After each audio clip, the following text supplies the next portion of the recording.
انت فاكر نفسك جامد؟ طب تعالى بقى شوف لو تقدر تكمل الفيلم ده لحد الفجر من غير ما تتخض. النهارده معانا فيلم بيقول لك النجاة مش بالحظ، النجاة بالدم البارد. يلا بينا.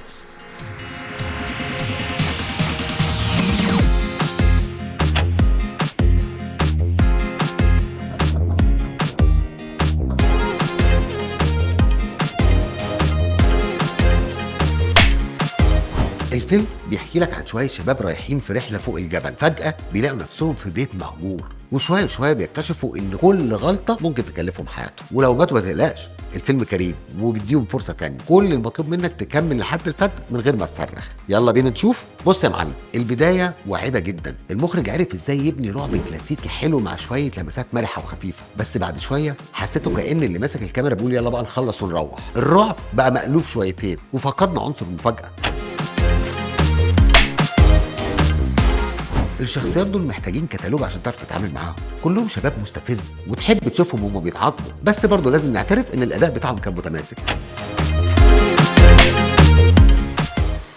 بالنسبه للكتابه، اول نص ساعه كانت تحفه بصراحه، تحس انك بتجري معاهم، بس للاسف بعدها الفيلم قرر يشرح لك القصه كلها على طبق من فضه بدل ما يخليك تحس بيها. شخصيه العرافه اللي طلعت فجاه دي تحسها بتقول لك الحكايه كلها كيت وكيت وكيت وخلصنا.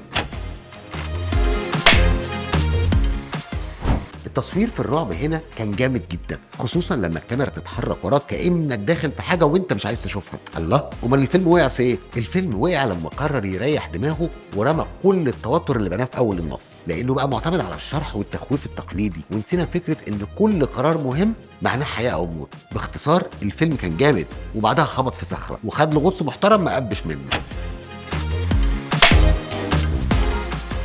لو بتحب افلام الرعب اللي بتتحدى عقلك، شوف لك اول ساعه وعيش المغامره. لو حسيت بقى ان دماغك اتعصرت، خلاص اقفل الفيلم وروح على اللعبه الاصليه اللي امتع واخوف بكتير جدا. انتل داون تجربه رعب كان ممكن تبقى عظيمه، بس نامت قبل الفجر بشويه. لو عجبتك الحكايه دوس لايك وفجر زرار سبسكرايب. حكاوي سقراط هنا علشان يخليك تختار فيلمك وانت مغمض، وما تنساش سقراط دايما بيحكي لك القصه الصح.